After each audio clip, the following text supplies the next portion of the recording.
Meus irmãos e irmãs, acredito que todo mundo aqui, os que já não praticaram essa superstição, pelo menos já ouviram alguém fazer. Vocês já repararam que algumas pessoas têm medo de palavra? Tem pessoas que têm medo de palavra. Está conversando com alguém, aí você usa a palavra morte, a pessoa regala o olho e fala assim, não, vira essa boca para lá. As pessoas acham que se eu disser a palavra morte, a morte chega mais depressa. Isso é medo de uma palavra. As culturas indígenas chamam isso de tabu. A palavra que é um tabu, aí não pode falar. Tem pessoas, minha família, meu irmão, está cheio. Tem algumas doenças que são mais agressivas do que outras, né? Aí a pessoa não fala o nome da doença, ela fala, é aquela doença ruim. Fulano está com aquela doença ruim. Lá no inconsciente, se a pessoa for olhar, ela acha que se ela disser o nome da doença, está chamando a doença para ela. E não tem nada a ver. As pessoas pegam doença desde que existe ser humano. Falando ou não, sabendo o nome da doença ou não. As pessoas morrem desde que existe ser humano. Falando de morte ou sem falar de morte. A morte, assim como Deus, não faz acepção de pessoas. Agora, essa superstição que nós temos, que se dissermos uma palavra, aquilo acontece, com a palavra humana, está errado, é uma superstição. Mas a palavra divina funciona dessa forma. O que é uma bênção? Outra palavra para bênção é bem dizer. É isso que é bênção, benedire, bem dizer. Quando Deus diz o bem sobre alguém, o bem acontece. Porque a palavra de Deus funciona sempre. Tudo que Deus diz, acontece. Podem olhar lá no primeiro capítulo da Bíblia, lá no livro do Gênesis. E Deus disse, faça-se a luz. E a luz foi feita, e Deus viu que era bom. E Deus disse, separe-se a luz da escuridão. E isso foi feito. E assim por diante. O que Deus fala, acontece. Mas não façamos essa confusão, achando que a nossa palavra humana funciona igual a palavra de Deus. Você pode falar a palavra que você quiser, que não significa em absolutamente nada que aquilo vai acontecer. Por falar em palavra, São Mateus, quando ele foi escrever seu evangelho, eu imagino que ele deve ter ficado incomodado ao ler o evangelho de Marcos, porque Marcos sempre usa expressões assim. Jesus explicava a sua doutrina e todos ficavam maravilhados. Aí mais para frente, e Jesus ensinava com autoridade, e todo mundo dizia, mas de onde vem esse ensinamento? Então São Marcos vai atiçando a nossa curiosidade. Mas problema, ele não diz o que Jesus estava ensinando, ele só disse que era bom. São Marcos conta mais os atos de Jesus do que suas palavras. Então, São Mateus resolveu pegar todo o ensinamento de Jesus e dividir em 5 grandes discursos. São Mateus, ele quer mostrar aos judeus, ele escreveu aos judeus, a cristãos de origem judaica. Então ele queria mostrar, olha, Jesus é o novo Moisés. Quando Moisés fala lá no Deuteronômio, vai vir um profeta assim como eu. É esse, é Jesus. Então o tempo todo São Mateus faz essas comparações. Jesus é o novo Moisés.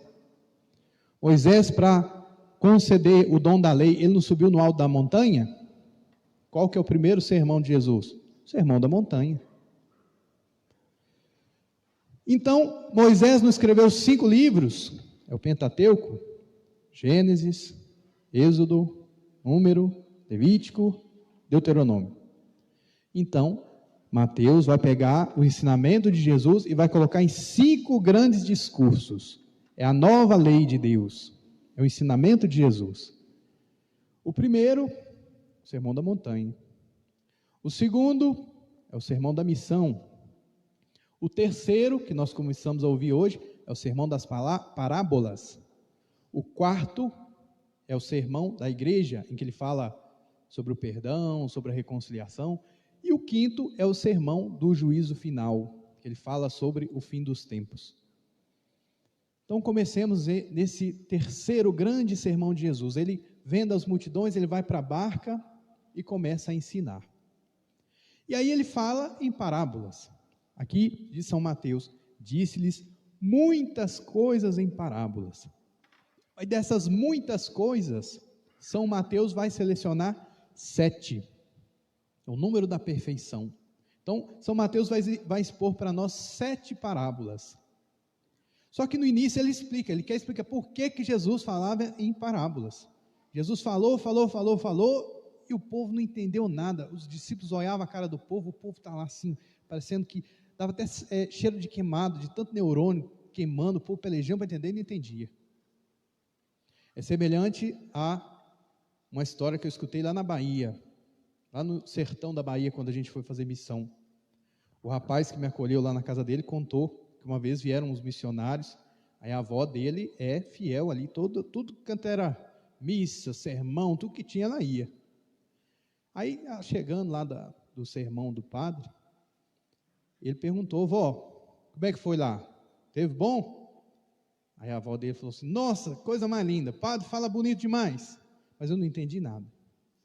A única coisa que eu entendi é que amanhã, 7 horas, tem mais um. Então o povo estava igualzinho. Nossa, esse homem fala bonito demais. Mas ele não está entendendo nada. Ele falou de passarinho, de semente, de não sei o que, de pedra. E aí os apóstolos foram até Jesus e pediram a explicação. E aí Jesus diz assim: a vós foi dado conhecer. Por quê? Quando você escuta uma parábola, você tem 2 alternativas. Ou você pensa assim, não entendi, e larga para lá, que era o que a maioria do povo fazia. Ou você busca aprofundar aquilo conversando com Jesus, que foi o que os apóstolos fizeram. Então você lê uma página da Escritura. O que aquilo diz para mim? Você tem que ir até Jesus, conversar com Ele. Como é que chama conversar com Deus? Oração. Você vai pegando aquela parábola, aquela fala de Jesus, vai aplicando para a sua vida, vai aplicando para as outras coisas, para a igreja, para o mundo. E aí Jesus vai te ensinando. Se nós somos discípulos, é isso que Jesus quer que a gente faça, para que essa palavra gere frutos em nós. Transformemos as palavras que a gente escuta na Escritura em oração. E aí Jesus então conta a parábola do semeador. O semeador saiu a semear. Assim como no nosso tempo, no tempo de Jesus, ninguém semeava desse jeito.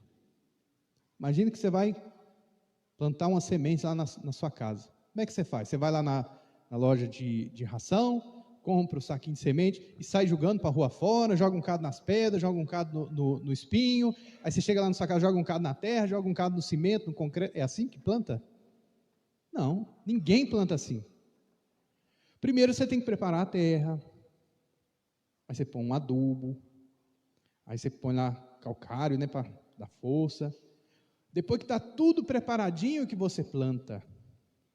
Só, meus irmãos, que graças a Deus, Jesus é esse semeador descuidado, que não faz acepção de pessoas. Ele poderia dizer assim: eu vou pregar a minha palavra, a palavra do Senhor, só para quem é judeu. Aí a gente estava de fora, nosso terreno estava ruim. Eu vou pregar a minha palavra só para quem é estudado, inteligente, tem 3, 4 faculdades. Aí muita gente ia ficar de fora. Eu poderia dizer: não, eu vou pregar a minha palavra só para quem é manso de coração. O sujeito que é nervoso, que é brigão, esse aí está fora. Muita gente ia ficar de fora. Então, como Jesus não queria que do anúncio da palavra do reino de Deus alguém ficasse de fora, ele saiu como esse semeador, jogando em tudo quanto é terreno. E aí esses terrenos, esses 4 tipos, são as atitudes que nós podemos ter em relação à palavra de Deus, a palavra que a gente escuta. Primeiro caso, é a semente que caiu à beira do caminho, veio um passarinho, comeu. Aí Jesus explica: isso aí é a pessoa que ouviu a palavra de Deus, mas não reteve. Veio o diabo e levou embora. Misericórdia. Talvez seja o que mais acontece, é isso. A gente vai na missa, escuta o evangelho, escuta a homilia. Às vezes a gente até gosta da homilia, fala: nossa, falou bem, serviu para mim. E aí a gente volta para casa e não muda de vida. A Parece que a hora que a gente saiu da igreja, veio o passarinho do Satanás, pegou a sementinha da palavra de Deus e levou embora. Quantos e quantos milhões de católicos que vão à missa, saem da missa do jeito que entraram. A santa palavra de Deus é como se fosse uma música. A pessoa acha bonito, mas não deixa que aquilo influencie a sua vida. Continua vivendo da mesmíssima forma. E quantos milhões de católicos ficam décadas na igreja ouvindo a palavra de Deus e nunca mudou um mísero comportamento. Disse Jesus: quem me ama, guarda os meus mandamentos.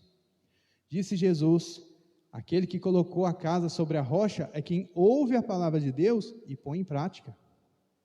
Então esse é o primeiro caso. Segundo tipo de terreno. Jesus é porque não era mineiro, senão ele ia falar assim: é o sujeito fogo de palha. É a semente que caiu onde era pedregoso. Aí rapidinho brotou, não tinha profundidade, só que não tinha raiz. O primeiro sol que deu, queimou a planta, acabou a semente. Então é um sujeito que ele foi numa pregação, ele foi no retiro, e aí ele fica todo empolgado, empolga com a igreja, e quer ajudar nisso, quer ajudar naquilo outro, pega umas 30 funções para ele fazer. Passou um ano, não quer saber de mais nada. Fogo de palha. Quer ver um grande evangelizador que evangeliza nesse tipo de terreno? Doença. Doença é um grande evangelizador que Deus botou no mundo. A pessoa está nem aí para Deus, aí adoece. Ainda mais se a doença for brava, como diz a minha avó, aquela doença ruim, não, aí, meu filho, reza o terço, e vai em adoração, em procissão, e novena, e vai em Aparecida acender vela, e acompanha procissão descalço, aquela peleja. Mas, se Deus conceder a cura, muitas e muitas vezes a pessoa conseguir a cura, não preciso mais procurar a Deus. Fogo de palha. Aquele famoso ditado: angu de um dia não engorda cachorro. Disse Jesus no Evangelho: quem perseverar será salvo. Então, nós temos que ter perseverança. Perseverança na busca de Deus, na oração, na conversão. Senão, é como essa semente que não tem raiz. Terceiro tipo de terreno, e poderíamos dizer, é uma tentação também, assim como as outras, que acompanha todo mundo. É o terreno que nasceu, a semente foi jogada num terreno bom, nasceu, tinha raiz, mas em volta estava cheio de espinho. Então a plantinha começou a nascer, os espinhos sufocaram, ela morreu. E aí Jesus, ele nomeia especialmente 2 tipos de espinho. Ele diz assim: é aquele que ouve a palavra, mas as preocupações do mundo e a ilusão da riqueza. Aqui estão os 2 principais tipos de espinho que sufocam a palavra de Deus: preocupações do mundo, ilusão da riqueza. Então é aquela pessoa que ouviu a palavra de Deus, tentou colocar em prática, procura ser perseverante, busca a oração, até que um belo dia, um dos seus pais falece. Aí vem a hora de dividir a herança. Sempre tem um irmão, né, que tem o olho mais gordo do que o outro. Aí toma um pedaço da herança daquele fulano. Aí aquele fulano que falava tanto de perdão, de oração, imediatamente ele esquece que o outro é um irmão e vira um inimigo terrível, e deseja o mal, e briga, e confusão. Ilusão da riqueza, o espinho que matou a palavra de Deus no coração daquela pessoa, que é incapaz de perdoar, porque mexeu no bolso. E assim as outras preocupações, quantas e quantas preocupações, quantas coisas bobas que a gente se preocupa. Hoje é dia 15 de julho de 2023. Vocês se lembram qual era a preocupação de vocês no dia 15 de julho de 2022? Não, eu não lembro o que eu estava preocupado. Então, às vezes, aquilo que parece o fim do mundo, nossa, meu Deus do céu, como é que eu vou fazer isso? Passou um ano, não significa absolutamente nada, mas é um espinho que nos tira do caminho de Deus, que sufoca a palavra de Deus, que tira toda a energia e atenção que a gente deveria ter nas coisas eternas, mas que a gente gasta nas coisas passageiras. E por último, vem a semente que cai num terreno bom e produz fruto.